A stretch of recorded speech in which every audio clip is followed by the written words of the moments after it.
Você tem 4 assinaturas pagas e nenhuma habilidade. O aplicativo de inglês, a mensalidade da academia, o curso de edição de vídeo, a aula de violão, tudo cobrando religiosamente todo mês e tudo parado exatamente no mesmo lugar em que você deixou. E se você olhar com calma para sua própria história, vai notar que nunca desistiu na primeira semana, você desistiu sempre lá adiante, quando o negócio já não era novidade e já não estava mais fácil de melhorar. E se o problema nunca tiver sido você? Nos próximos minutos você vai entender onde fica esse ponto, por que ele derruba quase todo mundo que começa qualquer coisa, e o que fazer quando ele chegar, porque ele vai chegar de novo, na próxima coisa que você começar. Você vai parar de carregar uma culpa que não é sua.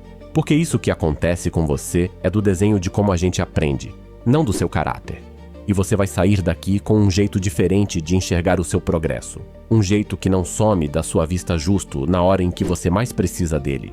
E se você quer ser aquela pessoa que finalmente termina alguma coisa, que chega no ponto de ficar tão bom em algo que os outros olham e ficam desconfiados, já deixa o seu like e se inscreve aqui para evoluir comigo.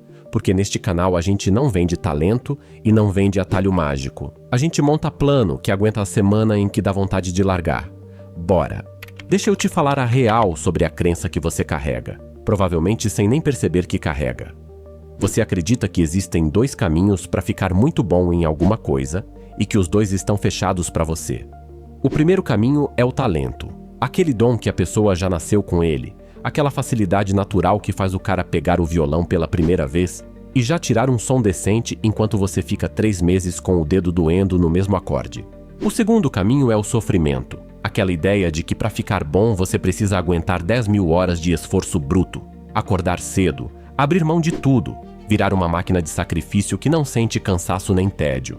E olha, essa crença parece certíssima, porque ela bate com tudo que você vê por aí.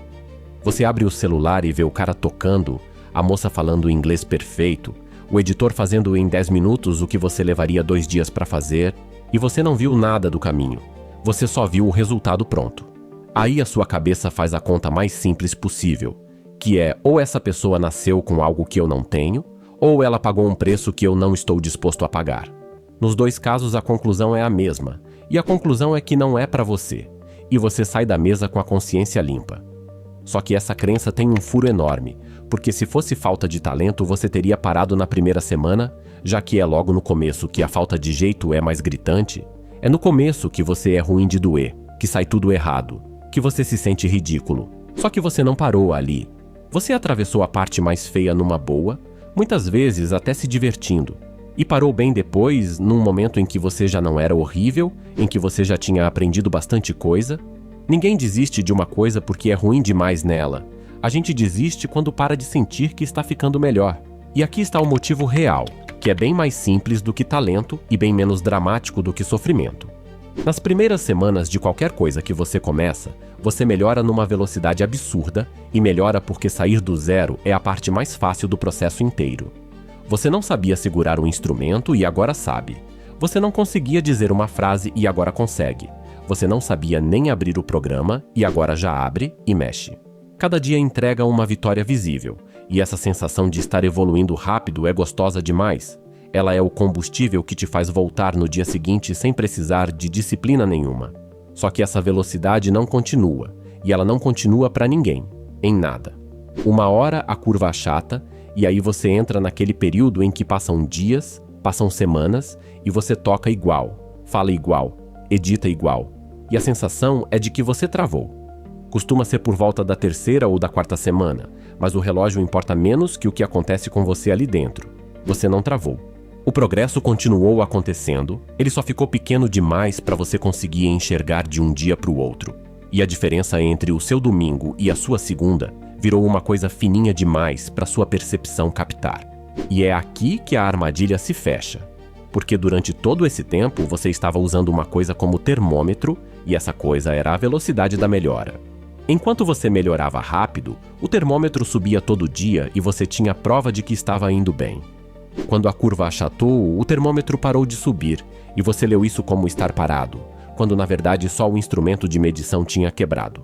Você abandonou a coisa não porque estava indo mal, mas porque perdeu a única forma que você conhecia de saber que estava indo bem.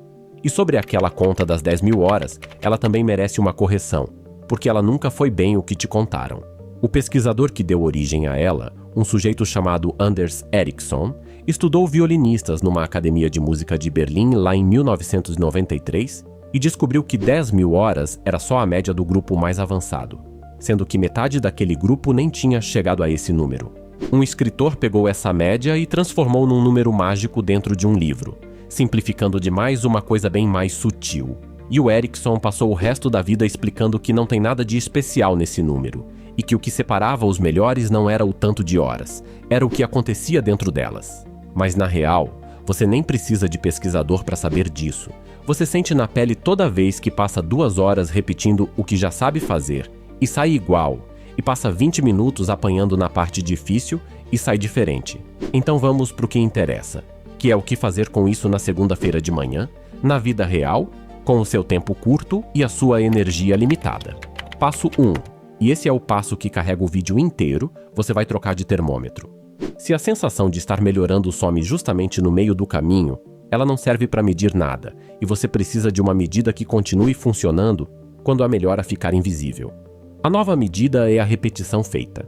Não é quanto você melhorou hoje, é se você sentou e fez hoje. E você vai marcar isso em algum lugar visível, num caderninho, num calendário de parede, numa notinha no celular, com um risco por dia praticado. Parece bobo, mas ele muda o jogo inteiro, porque o risco no calendário não depende de você estar inspirado, não depende de a sessão ter sido boa. E ele continua subindo exatamente naquele período em que a sua sensação de progresso parou de subir. Passo 2. Encolhe o tamanho da sessão até ela ficar quase ridícula. Se o seu plano é 1 hora por dia, o plano vai quebrar no primeiro dia ruim, e dia ruim sempre vem. Define uma versão mínima que você conseguiria fazer com sono, com preguiça, chegando tarde do trabalho, tipo 10 minutos de violão, 5 frases em inglês, um corte editado. A regra é que a versão mínima também vale risco no calendário. Ela conta igualzinho, porque o que você está construindo neste momento não é performance, é a permanência. É o fato de que aquilo continua existindo na sua vida em vez de virar mais uma assinatura esquecida. Passo 3. Para de repetir só o que você já sabe. Essa é a parte que quase todo mundo faz errado sem perceber, porque é muito confortável tocar de novo a música que você já tira bonito, refazer o exercício que você já acerta, ficar rodando na parte gostosa. Aí você acumula hora e não acumula habilidade, e ainda sai frustrado sem entender por quê. Toda sessão precisa ter um pedacinho de coisa que você ainda erra, aquele acorde que trava, aquele som que você não consegue pronunciar, aquele recurso do programa que você nunca aprendeu, e é normal essa parte ser desconfortável e te deixar um pouco irritado, porque é exatamente isso que estar aprendendo parece por dentro. Passo 4. Cria um marco de comparação lá longe. O progresso some da vista quando você compara hoje com ontem, então você vai parar de fazer essa comparação e vai guardar um retrato do seu nível atual, tipo um áudio de você tocando a música de hoje, um vídeo de você falando 1 minuto em inglês, o arquivo do vídeo que você editou nesta semana. Você guarda e esquece, e daqui a 2 meses você abre. A distância entre aqueles 2 pontos é gigante, e ela vai te dar um choque. E é ela que devolve para você a prova que o dia a dia esconde.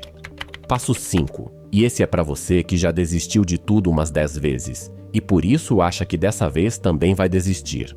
Primeiro, escolhe uma coisa só, uma, e coloca as outras em pausa de verdade, cancela o que dá para cancelar, porque 4 coisas pela metade é o jeito mais rápido de não ficar bom em nada e ainda pagar caro por isso. Segundo, e presta atenção nisso, quando você voltar para alguma coisa que largou, você não volta do zero, você volta bem mais adiante do que estava quando começou da primeira vez. E o que você aprendeu não evaporou, ele só ficou empoeirado e volta rápido. Aquele histórico de desistências que você usa como prova de que não serve para isso é na verdade um monte de progresso guardado. E a única coisa que faltou foi alguém te avisar que o ponto em que você largou era um ponto normal do caminho, e não um sinal de que não era para você. Passo 6. Combina agora o que você vai fazer no dia em que der errado. Porque vai dar errado, você vai perder um dia, vai perder 2, vai ter uma semana em que a vida atropela tudo e o calendário fica em branco. E isso não é o processo falhando, isso é o processo sendo real. A regra que salva é simples, que é nunca deixar 2 dias virarem uma semana e voltar no dia seguinte com a versão mínima, sem penitência, sem discurso interno de que você é um fracasso, sem tentar compensar fazendo o dobro. A pessoa que fica boa em alguma coisa não é a pessoa que nunca falhou. É a que falhou e voltou tantas vezes que a falha perdeu o poder de encerrar o assunto. E se você juntar essas 6 coisas e levar por uns meses, uma hora vai acontecer uma coisa engraçada com você. Você vai fazer alguma coisa sem pensar, uma coisa que 2 meses antes exigia toda a sua concentração. E alguém do lado vai olhar e perguntar como você faz aquilo, e você não vai saber responder direito. Porque de dentro nunca parece extraordinário. De dentro parece só que você senta e faz aquilo há um tempo. É por isso que a habilidade dos outros parece quase ilegal vista de fora e parece só rotina vista de dentro. E tem uma verdade maior aqui, que vai muito além de aprender violão ou inglês. A gente foi ensinado a confiar na sensação de estar avançando. E essa sensação é uma péssima conselheira, porque ela é generosa no começo de tudo e some justo no meio, que é onde a coisa realmente é construída. Isso vale para o trabalho em que você está há 2 anos sentindo que não sai do lugar. Vale para a relação que já não tem mais a empolgação do início. Vale para qualquer mudança que você esteja tentando fazer em você mesmo. Em todas elas, existe esse trecho comprido e sem graça em que nada parece estar acontecendo. E é justamente ali que quase todo mundo sai da fila. O que significa que continuar é muito menos raro do que parece. É só chato. Você não desiste por falta de talento. E nunca desistiu.